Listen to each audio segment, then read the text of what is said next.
Okay, astrophysics, we got to talk about astronomical measurement. This is not the most exciting thing. Until you come to class, we'll actually talk about some of this stuff and have some neat videos about it, etc., etc. But the thing is that whenever you're dealing with either really, really small things or really, really huge things, you're going to have some issues with numbers and perspective. And that's what we're going to get into here. So take out your notes, and this is what you want to be looking at, okay? So first of all, units. You probably hear this all the time, etc., etc. But what really are units, and what do we use them for, etc.? So, first question: what can be measured? Well, there's lots of things that could be measured. We can measure distance. Ooh, it's been a while since I've done a video. We can measure things such as time. Okay.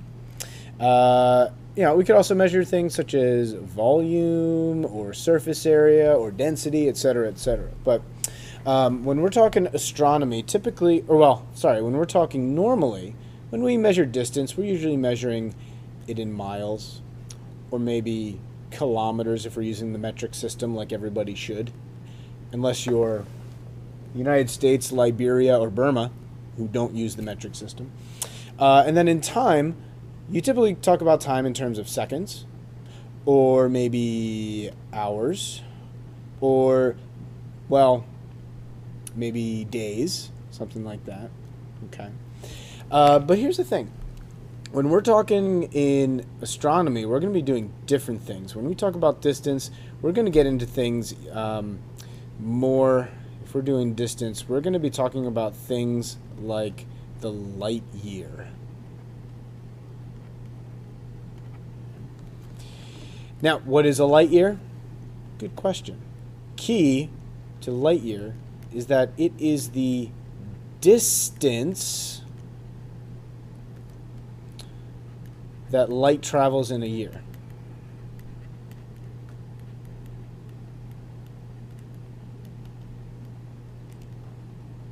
Okay? It's a distance. It's not a time. I know there's a year in there. That's a unit of time. But the point is that it's a unit of distance. Okay, that's the big one that we're going to use. It's really, really far. Consider that light goes around the Earth 8 times in a second. If it could go around the Earth in 1 second, it would go around about 8 times. It's very, very long. We'll talk more about that. The other one that's very unique to astronomy, particularly in distance, is the AU. What's an AU? Well, it is the astronomical unit. And that is just the average distance between the Earth and the Sun. You might want to write Earth and Sun and not abbreviate it like I did. So here's the thing, though. Numbers that we're measuring things with, some of these can get really, really, really long, okay? And they do this. They get really, really long either when you're talking about really big things or when you're talking about really small things,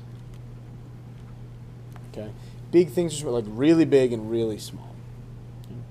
Now, let's think about this, though. When the numbers get long and they get cumbersome to write, we simplify it. I mean, we're talking about big things that are like 10,000, million, billion, like very long. Or we're talking about things that are really, really, really, really tiny, like 0.00000000001 of a meter. So that's an issue. So what do scientists do to make it shorthand?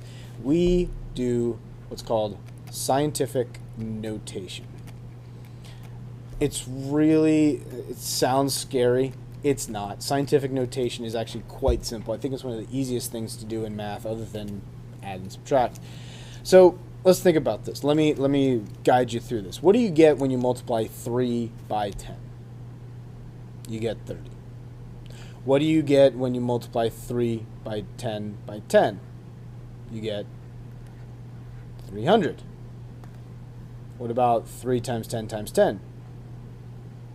3,000. Oh, wow. 3,000. And so what you're noticing is that you're just adding another 0 every time you multiply by 10. So another way to look at that is that this would be 3, well, wait, hold on, times 10 times 10. Can't you simplify that? Yeah. So it's 3 times 10 squared. Or this one, 3 times 10 times 10 times 10. You can simplify that. You can simplify that to 3 times 10 to the third. Pretty easy. So let's see what this is. 3 times, let's see, 1, 2, 3, 4, 5, 6, 7, 8. All right. So this would be 3 times 10 to the 8th. That's all scientific notation really is. That's all. Okay? If you were to write this number out every single time, you'd have to write 300,000,000, which just takes forever. Okay? All right. So, let's talk about an example here. Okay? Let's talk about a galaxy. Okay? Let's see if I can draw a good galaxy. That's a decent galaxy. Galaxy typically measures 1 meters across.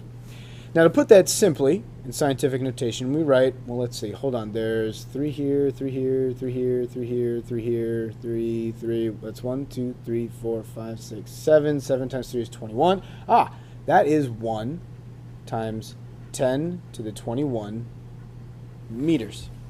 That was a lot easier.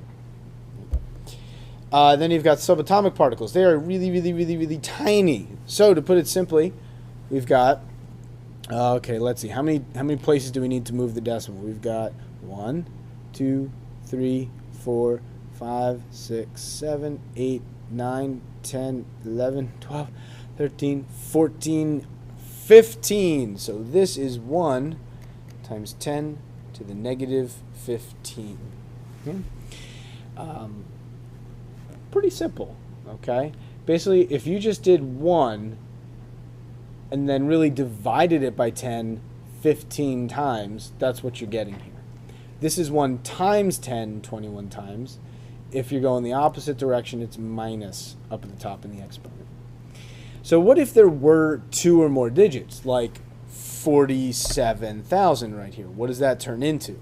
Well, quick, I'm not going to go through this too much, but what you end up doing is you make it 4.7 times 10 to the 4th. You have 1 digit next to the decimal. 1 digit to the left of the decimal. That's it. That's it. You can have a bunch more here. Okay. Like, for example, this one. There are a couple ways we could do this. If we just want to do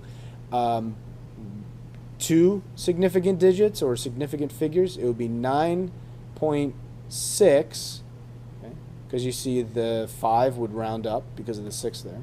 So it would be 9.6 times 10 to the 19th. But that's only accurate to 2 figures. I could also do it. I could write 9.56 times 10 to the 19th, or 9.564 times 10 to the 19th. Notice what changes. Only these decimals here. The power, the scientific notation, does not, because it's still 9 and some change times 10 to the 19th. Okay?